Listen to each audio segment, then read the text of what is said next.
आईने हिंदी के एक नए एपिसोड में आपका स्वागत है, जहां आपके लिए लेकर के आते हैं इंडियन डिफेंस की टॉप अपडेट्स को। और इस वीडियो में हम बेसिकली बात करने वाले हैं लाइट कॉम्बैट एयरक्राफ्ट तेजस के बारे में। दोस्तों, भारतीय वायुसेना लाइट कॉम्बैट एयरक्राफ्ट तेजस को लेकर के कितनी गंभीर है, इस बात को हमने कई बार डिस्कस किया और हमने ये भी जाना कि कैसे लाइट कॉम्बैट एयरक्राफ्ट तेजस में जो लगातार इम्प्रूवमेंट्स हैं, ये भारतीय वायुसेना और हिंदुस्तान एरोनॉटिक्स लिमिटेड के द्वारा की जा रही है। इसी बीच एक बड़ी अपडेट सामने निकल के आई है और ये अपडेट है सॉफ्टवेयर डेवलपमेंट इंस्टीट्यूट से, जहां पर एक इम्पॉर्टेंट मेमोरेंडम ऑफ अंडरस्टैंडिंग पे साइन किया गया है। और ये जो एमओयू साइन किया गया है, ये एरोनॉटिकल डेवलपमेंट एजेंसी और सॉफ्टवेयर डेवलपमेंट इंस्टीट्यूट के बीच में किया गया है। दरअसल जैसे जैसे लाइट कॉम्बैट एयरक्राफ्ट तेजस मैच्योर होता जा रहा है, इसमें जो एडवांस वेपन सिस्टम है, इनका इंटीग्रेशन भी उतना ही ज्यादा फास्ट होता जा रहा है।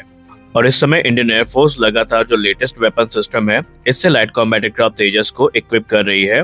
और अभी हाल ही में एरोनॉटिकल डेवलपमेंट एजेंसी ने जो एमओयू साइन किया है, इसका सीधा मतलब ये है कि लाइट कॉम्बैट एयरक्राफ्ट तेजस मार्क 1A की जो फ्लीट है, इसमें पावरफुल और जो नए वेपन सिस्टम और सेंसर्स हैं, इनके इंटीग्रेशन का रास्ता आसान हो चुका है। अगर हम सॉफ्टवेयर डेवलपमेंट इंस्टीट्यूट की बात करें, तो ये जो एक इम्पोर्टेंट रोल है अदा करेगा जो नए जनरेशन के मिसाइल सिस्टम है, इनके टेस्टिंग और इंटीग्रेशन में।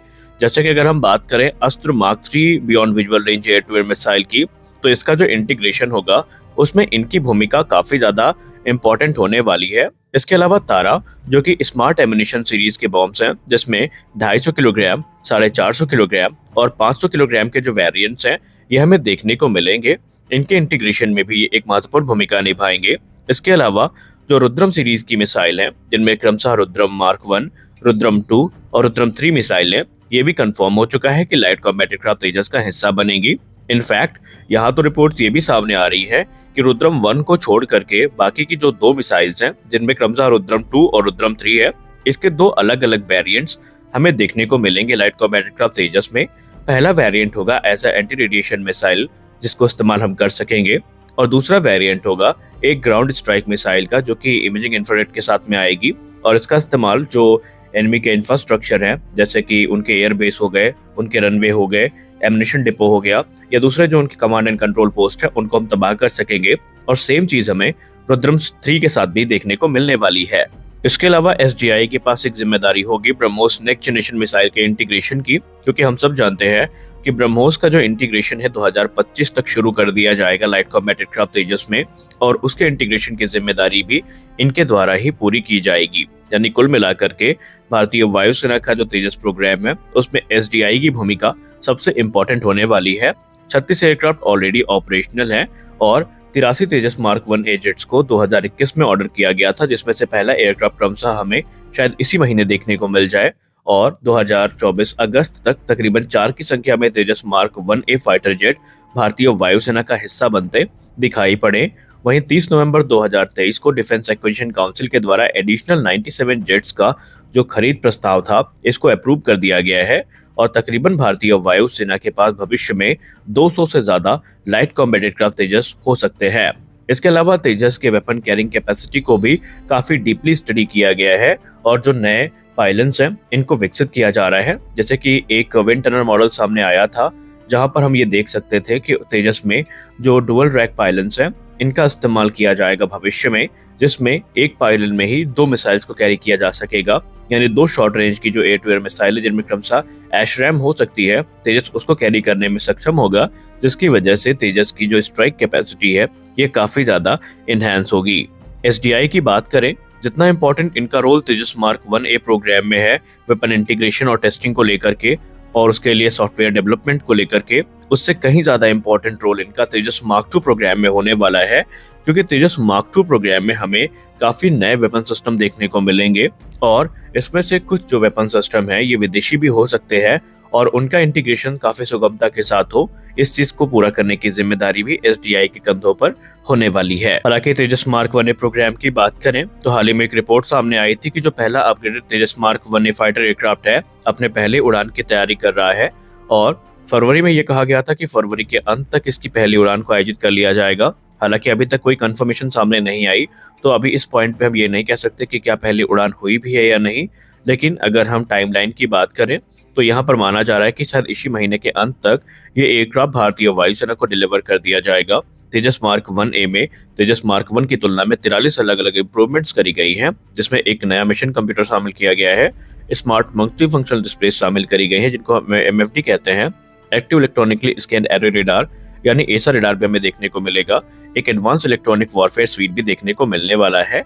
वहीं अगर हम बात करें इस एयरक्राफ्ट के करंट स्टेटस की, तो रिपोर्ट्स में कहा जा रहा था फरवरी के मध्य तक कि ये अपने जो अंतिम चेक हैं इनसे गुजर रहा है। इसके बाद इसके लो और हाई स्पीड ट्रायल्स को आयोजित किया जाना था और एक्सपेक्ट किया जा रहा था कि फरवरी के अंत तक इसकी पहली उड़ान आयोजित कर ली जाएगी।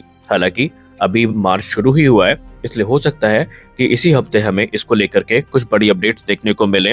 हालांकि तेजस इकलौता ये वेरिएंट नहीं है या इकलौता ये एयरक्राफ्ट नहीं है जिस पर चर्चाएं तेज हैं, बल्कि दूसरा तेजस एयरक्राफ्ट जो है या दूसरा तेजस मार्क 1A फाइटर एयरक्राफ्ट जो है ये भी भारतीय वायुसेना को ज्वाइन करने की तैयारी कर रहा है और इसकी जो पहली उड़ान है ये हमें अप्रैल की शुरुआत में ही देखने को मिल जाएगी।